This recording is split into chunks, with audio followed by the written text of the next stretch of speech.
নমস্কাৰ সকলোকে স্বাগতম জনাইছোঁ নতুন ভিডিঅ' এটা মাজলৈ জাষ্ট ইয়াতে কাউন্সেলিঙৰ যিটো ফাৰ্ষ্ট এলটমেণ্ট ৰাউণ্ডৰ ৰিজাল্টটো ডিক্লেয়াৰ কৰিলে চ' আপোনালোকে অফিচিয়েল ৱেবছাইটত আহিলে চাবলৈ পাৰিব আপোনালোকে চেক কৰিবলৈ প্ৰথমতে ইয়াতে চিম্পলি ক্লিক কৰি দিব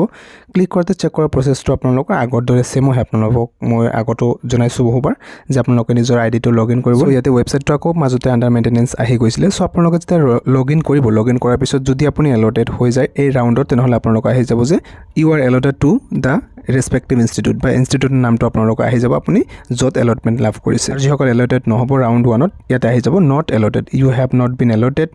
এ সিট ইন ৰাউণ্ড 1 আৰু ওপৰত আপোনালোকৰ অল ডিটেইলছ আহি যাব আপুনি কোন ডিষ্ট্ৰিক্টৰ এক্সাম দিছিলে roll number registration number gender stream আৰু কিমান মাৰ্কছ আৰু লগতে আপোনাৰ ডিষ্ট্ৰিক্ট ৱাইজ ৰেংক কিমান আছিলে অল ডিটেইলছ ইয়াতে শ্ব' কৰিব এতিয়া কথা হ'ল যে যিসকলে এলটমেণ্ট লাভ কৰিব তেখেতসকলে ইয়াতে এডমিশ্যনৰ বাবে যাব লাগিব ইয়াতে আপোনালোকৰ ডকুমেণ্টসমূহ কি কি লৈ যাব লাগিব নতুন এখন নটিছ আহিছে আপোনালোকক জনাই আছোঁ আৰু যিসকলে এলটেড হোৱা নাই তেখেতসকলৰ বাবে কিছু ইম্পৰ্টেণ্ট কথা আছে সেইটো আপোনালোকে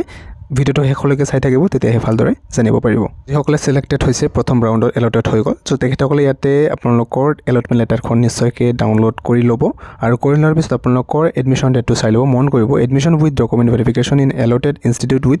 পে'মেণ্ট অফ এডমিশ্যন ফিছৰ সৈতে আপোনালোকে লৈ যাব লাগিব 7 আগষ্ট অৰ্থাৎ অহাকালিৰ পৰা আপোনালোকৰ এডমিশ্যন প্ৰচেছটো কিন্তু ইয়াতে ষ্টাৰ্ট হৈ যাব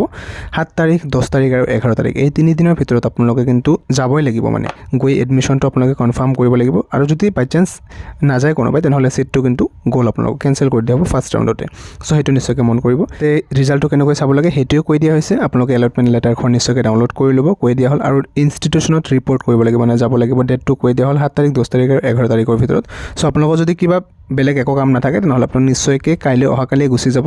চ' ইয়াতে আপোনালোকৰ এডমিশ্যন ফিজটো কিমান লৈ যাব লাগিব কিমান খৰচ পৰে সম্পূৰ্ণ ডিটেইলছ ভিডিঅ' আগতে দিয়া আছে যদি আপুনি চোৱা নাই ভিডিঅ'টো নিশ্চয়কৈ চাই ল'ব চ' এডমিশ্যন ফিজটো আগৰবাৰ যদি চাওঁ ইয়াতে 4,700 টকা লোৱা হৈছিলে তাৰে আগৰবাৰ যদি চাওঁ তেতিয়াও আছিলে 4,700 টকা এপ্ৰক্সিমেট আপোনালোকৰ 5,000 ৰুপিজ আপোনালোকে লৈ যাব আৰু এটা কথা মন কৰিব দেই আৰু এই পে'মেণ্ট ফিজটো আপোনালোকৰ কিন্তু কেছ নলয় চ' এইটো আপোনালোকক মন কৰিব এইটো বেছিভাগ ইনষ্টিটিউটতে আপোনালোকৰ অনলাইনতে পে'মেণ্ট কৰিব লাগিব গতিকে আপোনালোকৰ একাউণ্টতে থাকিব পইচাটো আপোনালোকে তাতে গৈ স্কেনাৰ বা বেংক একাউণ্টত পে'মেণ্টটো কৰিব পাৰিব ৰিপৰ্ট কৰি ডকুমেণ্ট ভেৰিফিকেশ্যন কৰাৰ পিছত বা পে'মেণ্ট কৰাৰ পিছতহে আপোনালোকৰ চিটটো কনফাৰ্ম হৈ গ'ল all the selected candidate will have to produce the verification document original before the principal of the concerned teaching education institute at the time of admission and submit the self-attested photocopies of same along with one recent passport size photograph with their signature আপোনালোক আগতে কোৱা হৈছিলে যিবিলাক documents ইয়াতে দিয়া আছে এইবিলাক documents আপোনালোকে অৰিজিনেলি লৈ যাব লাগিব তাৰে লগত আপোনালোকৰ 1 কপি কৰি জেৰক্স কৰিও নিশ্চয়কৈ লৈ যাব সেল্ফ এটেষ্টেড বা নিজৰ সিগনেচাৰ কৰি লৈ যাব লগত আপোনালোকৰ পাছপোৰ্ট সাইজ ফটোগ্ৰাফ লৈ যাব এক কপি ইয়াতে বিচাৰিছে 2-3 কপি মান আপোনালোকে লগত ৰাখিব নিশ্চয়কৈ আৰু ডকুমেণ্টছৰ ক্ষেত্ৰত ইয়াতে আপোনালোকে প্ৰুফ অফ এজ হিচাপে মানে মেট্ৰিকৰ যিবিলাক ডকুমেণ্টছ আছে ধৰক আপোনালোকৰ এডমিট কাৰ্ড চাৰ্টিফিকেট মাৰ্কশ্বিট এইকেইটা ডকুমেণ্টছ আপোনালোকে ল'ব মেট্ৰিকৰ তাৰপিছত আপোনালোকৰ ঠিক তেনেদৰে হায়াৰ ছেকেণ্ডেৰী ডকুমেণ্ট ইয়াতে আপোনালোকৰ মাৰ্কশ্বিট আৰু পাছ চাৰ্টিফিকেট দৰকাৰ হ'ব হায়াৰ ছেকেণ্ডেৰী সেইখন লৈ যাব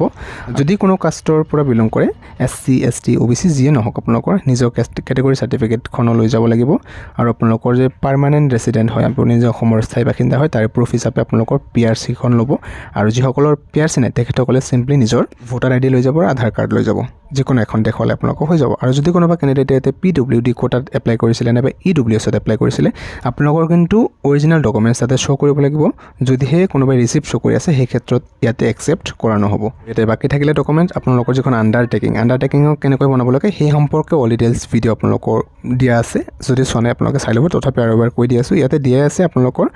আই do hereby declare date যিখিনি আছে যে মই কোনো বেলেগ ৰেগুলাৰ কোৰ্চত এডমিশ্যন লোৱা নাই মই অকল ইয়াতে এডমিশ্যন লৈ আছোঁ সেই হিচাপে আপোনালোকে এখন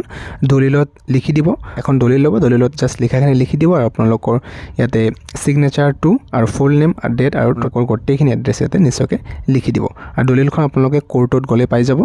এতিয়া কথা কৈ আছোঁ যিসকলে ছিলেকশ্যন হোৱা নাই চাওক ইয়াতে বহুতো কেণ্ডিডেট এনেকুৱা আছে যিসকলে বহুত ভাল মাৰ্কছ পাইছে যেনেকুৱা ধৰক 50+ মাৰ্কছ পাইছে বা 55 বা 52 তেনেকুৱা হ'লেও কিন্তু কিছুমানে ছিলেকশ্যন প্ৰথম ৰাউণ্ডত নাপাব পাৰে ইয়াতে সেই ক্ষেত্ৰত প্ৰথমতে আপোনালোকক কৈছিলোঁ যে বহুতো কেণ্ডিডেট এনেকুৱা থাকিব যে ভাল মাৰ্কছ পাই কিন্তু নাপাব পাৰে কাৰণ ফাৰ্ষ্ট ৰাউণ্ডৰ কাট অফটো অকণমান বেছিয়ে যায় চ' নেক্সটৰ যিটো ৰাউণ্ড আহি যাব তাতে যিসকলে অলপৰ কাৰণে পোৱা নাই তেওঁলোকে তাতে নিশ্চয়কৈ চিটটো লাভ কৰিব চ' সেই কথা টেনশ্যন কৰিব নালাগে চ' যিসকলে ইয়াতে এডমিশ্যনটো পোৱা নাই তেওঁলোকৰ বাবে মই ক'ব বিচাৰিছোঁ যে 11 তাৰিখে যে প্ৰথমৰ ৰাউণ্ডৰ ইয়াতে এডমিশ্যন প্ৰচেছটো কমপ্লিট হৈ যাব তাৰপিছত 12 তাৰিখে ইয়াতে ভেকেঞ্চি ৰিপৰ্ট ইনষ্টিটিউটৰ ফালৰ পৰা ছাবমিট কৰিব যে এইখন ইনষ্টিটিউশ্যনত ইমানকেইটা ভেকেঞ্চি খালী আছে আৰু ভেকেঞ্চি লিষ্ট ক'ত কিমান খালী আছে SCRT পাব্লিছ কৰিব 13 আগষ্ট তাৰিখে